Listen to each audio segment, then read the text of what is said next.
ሰላም፣ ዛሬ ማቀርብላችሁ ጋንግ የተባለውን ምርጥ የኮሪያ ፊልም ሲሆን ስራችን ከተመቻችሁ ላይክ ብሎም ሰብስክራይብ በማድረግ የፊልም ማህበራችንን ይቀላቀሉ። እስከ መጨረሻው አብራችሁን ቆዩ። ታሪኩ የሚጀምረው ከአንድ ወጣት ነው። ጂሁን ይባላል። ከታላቅ እህቱ ጋር በዳይሬክተሩ ቢሮ ይገኛሉ።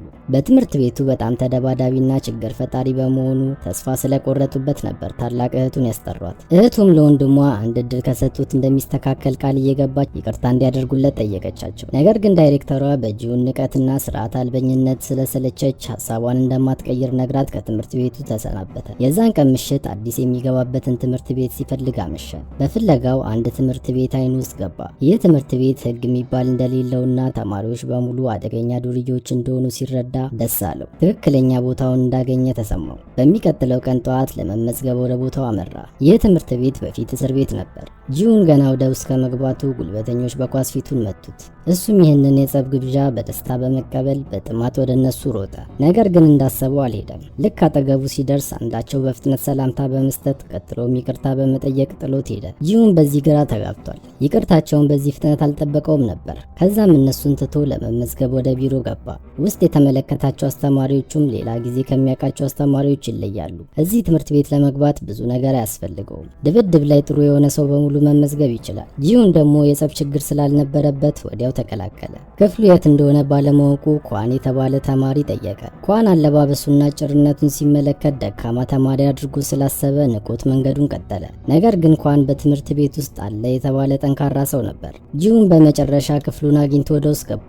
ከዛም የክፍሉን ጉልበተኛ ለመደብደብ እየተዘጋጀ ባለበት ሰዓት ዮንግ ሲክ የተባለ ወደሱ ቀርቦ ተማሪዎች በፈለጉ ሰዓት መደባደብ እንደማይችሉ ገለጸለት። ቀደም ሲል በኳስ የመቱት ተማሪዎችም ይቅርታ የጠየቁት መደባደባቸው የባሰ ችግር ውስጥ ስለሚከታቸው መሆኑን አስረዳው። ጂሁን በዚህ ህግ ደስተኛ አልነበረም። ከሰዓታት በኋላ ደውል ሲደወል ተማሪዎች በሙሉ በሩጫ ጨለም ወዳለ አንድ ቦታ ሄዱ። ያንግ ሲክ የተባለው ተማሪ ጂሁንን ወደ ክፍሉ ወሰደው። እዛም ክብ ሰርተው አንድ ለአንድ ሲቀጣቀጡ ተመለከተ። ያን ሲክ እንዳስረዳው ተማሪዎች እንዲደባደቡ የሚፈቀድላቸው በዚህ ቦታ ላይ ብቻ እንደሆነና አስተማሪዎችና ተማሪዎች ብር አስይዘው ድብድቡ እንደሚካሄድ ገለጸለት። አንድ ተማሪ ለውድድሩ የቀረቡትን በሙሉ ካሸነፈ የትምህርት ቤቱን ህግ እንዲያወጣ ወይም እንዲቀይር ይፈቀድለታል። ጂሁን በተመለከተው ነገር ስለተመሰጠ ድብድቡን መቀላቀል እንደሚፈልግ ነገረው። ያንግ ሲክም ለረጅም ጊዜ የቆየው ሻምፒዮን ዴሆን የተባለ ተማሪ እንደሆነና ነገር ግን ለብዙ ጊዜያት የት እንደገባ እንዳልታወቀ ገለጸለት። ጂሁን ሻምፒዮን መሆን ከፈለገ አደገኛ የሆኑትን 3 ተማሪዎች ማሸነፍ እንደሚጠበቅበት አስረዳው። ከነሱም ኪታ የተባለው በጁዶ ከፍተኛ ብቃት ያለው፣ ሁለተኛ ደግሞ ሳይኮ የተባለ በጣም አስፈሪና ርህራሄ የሌለው ሲሆን የመጨረሻው ደግሞ ቻንሲክ ነው። ጂሁን ወደ ትምህርት ቤቱ ሲገባ ያገኘውና የናቀው ተማሪ ነበር። ጂሁን ይህንን ሁሉ መረጃ ከሰበሰበ በኋላ ሻምፒዮን እሱ እንደሚሆን አልተጠራጠረም። መጀመሪያም ወደ ቻንሲክ ሮጠ። በአጭርነቱና ልጅ ፊት ስላለው እሱን ለመርታት እንደማይቸገር በመገመት ያለበት ሄዶ ከእሱ ጋር ለመደባደብ እንደወሰነ አሳወቀው። ሆኖም ቻንሲክ ህጉ እንደማይፈቅድለት ቢገልጽለትም ጂሁን አልሰማም። በዛም ሰዓት የቻንሲክ ጓደኞች በቦታው ደርሰው እንዳይንቀሳቀስ ካደረጉት በኋላ ልብሱን አውልቀው ተሳለቁበት። ከዚህም ክስተት በኋላ ጂሁን የትምህርት ቤቱ ማላገጫ ሆነ። በሚቀጥለው ቀን ጓደኛው ያንሲክ ለድብድቡ ምን ያህል እንደጓጓ ሲመለከት ህጎቹን ግልጽ አደረገለት። ከዋናዎቹ 3 ተማሪዎች ጋር ለመደባደብ መጀመሪያ 5 ፍልሚያዎችን በተረታ ማድረግ እንዳለበትና ካሸነፈ ብቻ ከ3ቱ አደገኛ ተማሪዎች ጋር መፋለም እንደሚፈቀድለት አስረዳው። ቀጥሎም ቻንሲክ ከሌላ ተማሪዎች ጋር የሚያደርገውን ፍልሚያ ሊያሳየው ወደ ድብድቡ ቦታ አመራ። ቻንሲክ እንደገመተው ደካማ አልነበረም። እንደውም እየተደባደበ በማይመስል ሁኔታ እርጋታ በተሞላበት ነገር ግን በመጥፎ ምቶች ባላንጣውን ሲዘርር ተመለከተ። በዚህም ደነገጠ። ሆኖም ሀሳቡን አላስቀየረውም። እንደውም በይበልጥ ከቻንሲክ ጋር ፍልሚያ የሚያደርግበትን ቀን ናፈቀ። የዛኑም ቀን በህጉ እንደተስማማ ፈርሞ ድብድቡን ተቀላቀለ። በመጀመሪያ ድብድቡ ምንም ሳይቸገር ነበር ያሸነፈው። ይህም ብቃቱ የቻንሲክን ትኩረት ስቧል። ቀጥሎም የተወሰኑ ፍልሚያዎችን በተከታታይ ሲያሸንፍ ተማሪዎቹ ብቃቱ በሚገባ አስተዋሉ። ለሱ የሚያስይዘውም ሰው እየጨመረ መጣ። በሌላ በኩል ደግሞ ከመምህሮቹ አንዱ በጂንሁን የተነሳ ብዙ ብር እየተበላ ነው። በዚህ ደስተኛ አልነበረም። ስለዚህ ጂንሁን የሚቀጥለውን ድብድብ እንዳያሸንፍ የሆነ ነገር ማድረግ እንዳለበት ወሰነ። በሚቀጥለው ቀን ጂሁን ከሚፈሩት ተማሪዎች ከአንዱ ጋር እንደሚደባደብ አወቀ።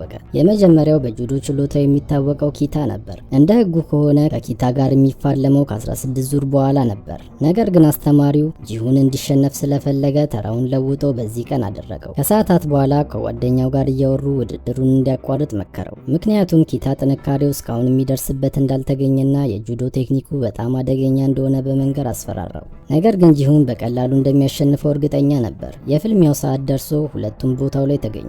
ጸቡ ተጀመረ። የኪታ ቦክሶች በጣም ጠንካራ በመሆናቸው ለመመከትም ሆነ ለመቋቋም አልቻለም። በአንዱ ምት መሬት ላይ ተዘረረ።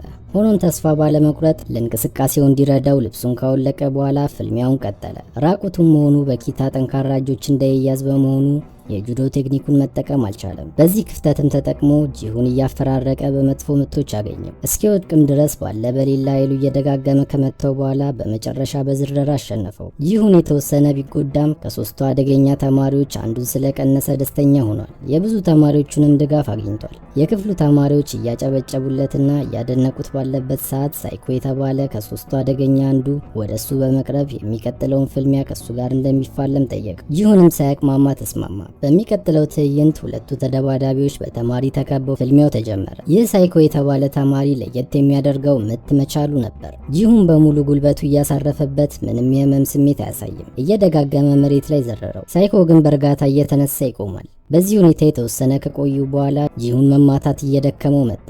እቺንም አጋጣሚ በመጠቀም ሳይኮ አደገኛ ምቶችን ይመታው ጀመር። ጂሁን ሊሸነፍ ሰከንዶች ሲቀረው ሳይኮ መጫወቻውን በማጣቱ ትኩረቱ ተሰርቆ መፈለግ ጀመረ። በዚህ ሰዓት ጂሁን ጉልበቱን በመሰብሰብ መጥፎ ቦታ ላይ ያሳረፈበት። ሳይኮ ከዚህኛው ምት አልተነሳም። ድብድቡ እንዳለቀ ጩኸቱና ጭብጨባው ድንገት ጸጥ አለ።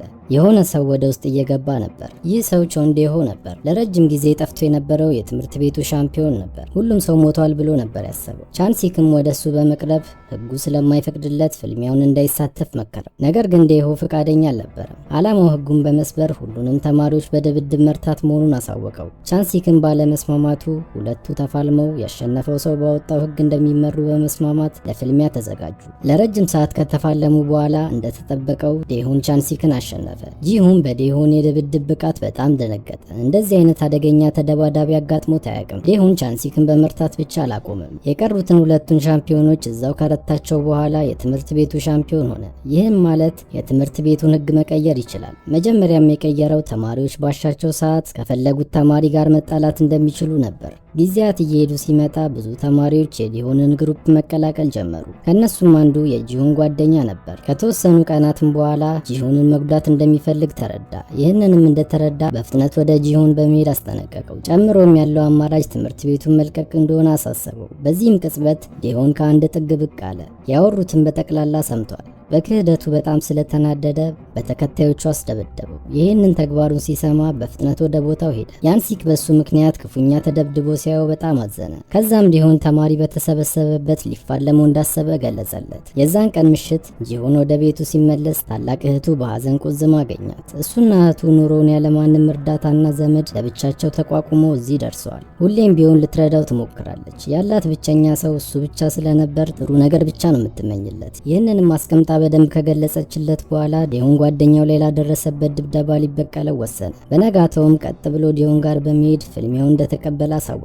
ነገር ግን ከሱ ጋር ከመፋለሙ በፊት ተከታዮቹ በሙሉ ማሸነፍ ስለነበረበት ፍልሚያውን ጀመረ። ብዛት ስለነበራቸው በተደጋጋሚ ያገኙት። እየደከመ ባለበትም ሰዓት ቻንሲክ፣ ኪታና ሳይኮ የተባሉት ተደባዳቢዎች ደርሰው ጂሆንን ማገዝ ጀመሩ። እነሱ ተከታዮቹን ሲፋለሙ፣ ጂሆን ደግሞ ከዲሆን ጋር ፊት ለፊት ተፋጠጡ። ዲሆን ፍልሚያው እስከ ሞት ድረስ እንዲሆን ጠየቀው። እሱም ተስማምቶ ጸቡ ተጀመረ። ጂሆን አደገኛና መጥፎ ምቶችን ያለ ርህራሄ ማከታተሉን ተያይዞታል። ጂሆንም የቻለውን ያህል እየተቋቋመ ለማጥቃት እየሞከረ ለደቂቃዎች ተደባደቡ። ከዛም ጂሆን እንደምንም ለማሸነፍ ቻለ። ከዛም ቀን ጀምሮ ጂሆን የትምህርት ቤቱ ቻምፒዮን ሆነ። መጀመሪያም ያደረገው በትምህርት ቤቱ ይደረግ የነበረውን ፍልሚያ መመለስ ነበር። በፊልሙ መጨረሻ ቻንሲክ እና ጂሆን ለፍልሚያ ፊት ለፊት ቆመው እየተፋጠጡ ነው። እስከ መጨረሻው ስለተከታተላችሁኝ አመሰግናለሁ። ምንም አይነት ሀሳብና አስተያየት ካሉት ኮሜንት ላይ ለማስቀመጥ ወደ ኋላ ይበሉ። ቪዲዮውን ላይክ እና ሰብስክራይብ በማድረግ ያበረታቱ። አመሰግናለሁ።